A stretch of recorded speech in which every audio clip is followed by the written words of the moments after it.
आप सभी का बहुत बहुत स्वागत है। आज हम करने जा रहे हैं टैरो कोर्स का 7th लेसन, जिसमें हम बात करेंगे 5 ऑफ वैंड्स के बारे में। तो 5 ऑफ वैंड्स की क्वालिटीज को, बेसिक नेचर को, जब भी ये कार्ड आए उसके डायरेक्ट मीनिंग्स क्या है, सबसे पहले ये जानते हैं। 5 ऑफ वैंड्स, जैसे ये कार्ड आए एफ से याद कर लीजिए that it is a fiery card. बहुत एग्रेशन है इस कार्ड में, कंपटीशन शो करता है ये कार्ड, ठीक है, चेंजेस शो करता है,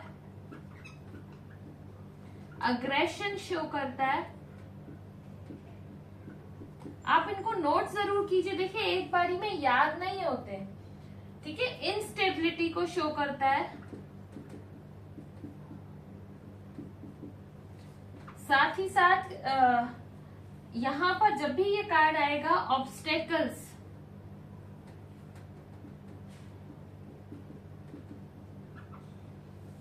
ऑब्स्टेकल्स को शो करेगा, चैलेंजेस को शो करेगा, high drama,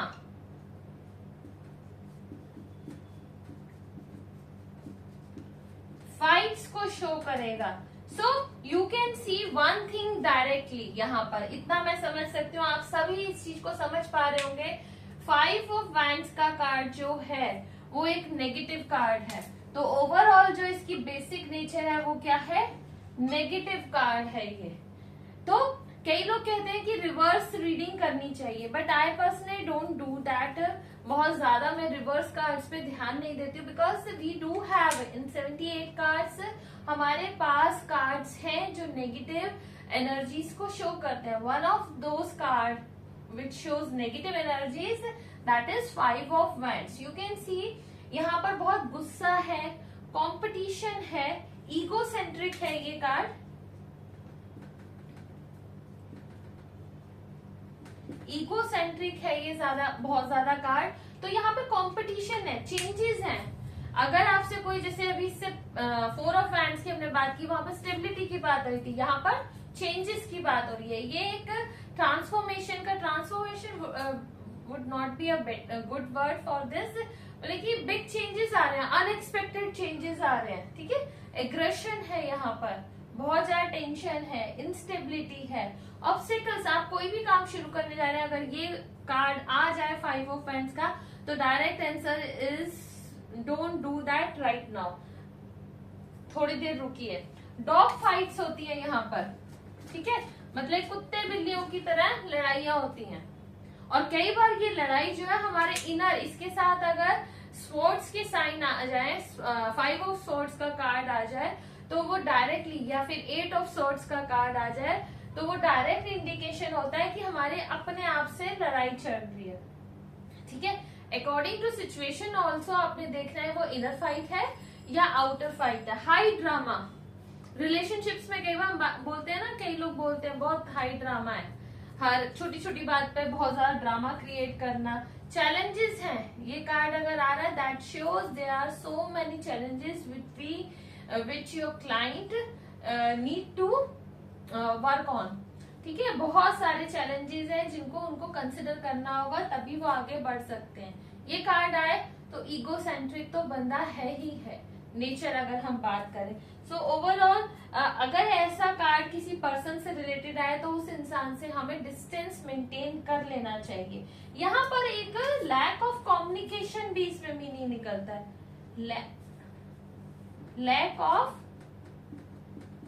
communication, which shows that if this card comes, अगर ये कार्ड आता है तो ये शो करता है रिलेशनशिप रीडिंग में, लाइक आया तो कपल को आपस में बैठ के आराम से बात करना जरूरी है। In business also if this card comes, इसका मतलब सीधा सीधा या पार्टी से, क्लाइंट से आप बात कीजिए, कम्युनिकेट कीजिए, there is a gap of communication. अगर ये कार्ड आए ये शो कर रहा है, सो आई गेस। और इसमें क्या जरूरत है, सिर्फ कम्युनिकेट करने की जरूरत नहीं है, लिसनिंग की भी जरूरत है। Sometimes, most of the times nowadays हो क्या रहा है, we don't listen, people don't want to listen anyone else instead of themselves. वो सिर्फ अपनी सुनते हैं, किसी की सुनना नहीं चाहते और कहते हैं कि हमने कम्युनिकेट कर दी, हमने अपनी बात कह दी। सामने वाले का ना रिस्पॉन्स लेना चाहते हैं, ना रिएक्शन लेना चाहते हैं, ना ही उसका दुख दर्द सुनना चाहते हैं। तो रिलेशनशिप्स में सबसे बड़ी प्रॉब्लम ये आती है, nobody is there to listen their partner. ठीक है, और ये दोनों पे मैं मेल फीमेल किसी की बात कर रही हूँ। आजकल इतनी प्रोग्रेसिव लाइफ हो गई, प्रोग्रेसिव कहना गलत रहेगा, इतनी हाई कंपटीशन वाली लाइफ हो गई, हाई इकोसेंट्रिक लाइफ हो गई है। ठीक है, तो nobody wants to listen, in fact nobody have so much time to listen their partner even, अपने पार्टनर तक की नहीं सुनना चाहते। So overall this is a negative card। Changes यहाँ पर बहुत ज्यादा, स्टेबिलिटी का नामो निशान नहीं है। Let's move towards meaning of card. You can see the card, I hope you are seeing it. Okay, you can see that there are few people who are fighting. ठीक है, और यहाँ पर कोई एक दूसरे को देखो मार नहीं रहा है, सब अपनी अपनी ईगो में बस रॉड को चला रहे हैं। ठीक है ना, सभी आप देख पा रहे होंगे, सभी हवा में वैंड्स को चला रहे हैं। तो likewise this card also, the all fights are inside, और जो हमारे अंदर होता है वही बाहर रिफ्लेक्ट होता है हमारे बिहेवियर में। This card particularly shows that. ठीक है, तो आप यहाँ पर देख रहे हैं बहुत फियरी एनर्जी है। यहाँ पर जो मड भी नीचे है, फ्लोर भी है, ऑरेंजिश है उसमें, ठीक है, कुछ भी यहाँ पे ग्रीनरी कहीं शो नहीं हो रही है। अपने हवाई किलो की वजह से, ठीक है, हाई होप्स की वजह से यहाँ पर फाइट हो रही है, बहुत ज्यादा हो रही है। कोई यहाँ पर पीस में कोई इस कार्ड में दिखाई नहीं दे रहा है। अलग अलग तरह के लोग हैं, सबके अपना अपना परसेप्शन है, but nobody want to listen, nobody want to understand other one's side of coin. कोई समझना नहीं चाहता, प्रॉब्लम ये आ रही है। So likewise in our daily routine, in our life also, the challenges which are coming 2 days are most of them are from our own mind and because of our egocentric nature. So आप अपने client को कह सकते हैं you need to avoid this kind of nature, तो आपकी life better हो जाएगी। Whenever this card comes, this shows negative results, इसका डायरेक्ट आंसर रहेगा no, a big no। Okay ji, a big no।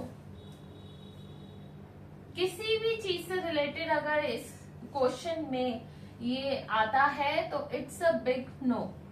Business related question हो तो वहां पर आपको कहना है कि प्लीज अवॉइड फाइटिंग, बहस में ना पड़े।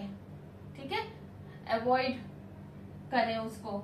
ऑब्स्टिकल्स आएंगे, अगर कोई न्यू वेंचर आप शुरू करने जा रहे हैं, जॉब के लिए कोई पूछे जॉब लग जाएगी, तो it's a big no. So overall this is a negative card. Don't worry, जब भी ऐसा कार्ड आए, एक यहाँ पर टिप देना चाहूंगी, टिप ऑफ द डे, आप इसको मान लीजिए। टैरो रीडिंग में लास्ट में कभी भी नेगेटिव कार्ड निकालने के बाद आपने रीडिंग को वाइंड अप नहीं करना है। Always pull one another card after one. अगर लास्ट कार्ड नेगेटिव आए, ऑलवेज एक और कार्ड निकलवाएं अपने क्लाइंट से। अगर उनका भी नेगेटिव आता है तो खुद से एक कार्ड निकालिए उनके लिए। ठीक है, पॉजिटिव लास्ट में। देखिए लाइफ यहाँ पर एंड नहीं हो रही है ना। अगर आपको याद हो, मैंने फर्स्ट लेसन में आपको बताया था, जो हमारी माइनर आर्कानास होते हैं, दिस इज अ माइनर आर्काना। जो सूट्स हैं एस से लेके 10 ऑफ वैंड्स तक, या एस ऑफ कप्स से लेके सभी में जो हमारे सूट्स हैं वो माइनर आर्कानास हैं। सो उसका मतलब क्या है, हम उन सिचुएशंस को चेंज कर सकते हैं। We can manipulate, we can change the situation, we can change the outcome whenever these cards come. ठीक है, जब भी ये कार्ड्स आएंगे हम सिचुएशन को चेंज कर सकते हैं। That is in our own hands, in our own karmas. But so ये कार्ड आए, घबराना नहीं है बिल्कुल भी, इस पे काम करना है। जो जो आप अपने क्लाइंट को समझाइएगा, you need to work on these areas of your life, these behaviour of your life. ठीक है, बिहेवियर्स ऑफ योर पर्सनालिटी, वो उन पे काम करेंगे और उनको रिजल्ट्स मिलने शुरू हो जाएंगे। But again pull one more card. अगर लास्ट में आए तो वाइंड अप नहीं करनी है रीडिंग, एक और कार्ड जरूर निकालिएगा। So this is it for today. I guess 5 of wands आप सभी को क्लियर है। तो फिर मिलेंगे कल के सेशन में, जिसमें हम बात करेंगे 6 ऑफ वैंड्स के बारे में, हमारा लेसन नंबर 8। आज के लिए bye, Radhe Radhe, keep smiling.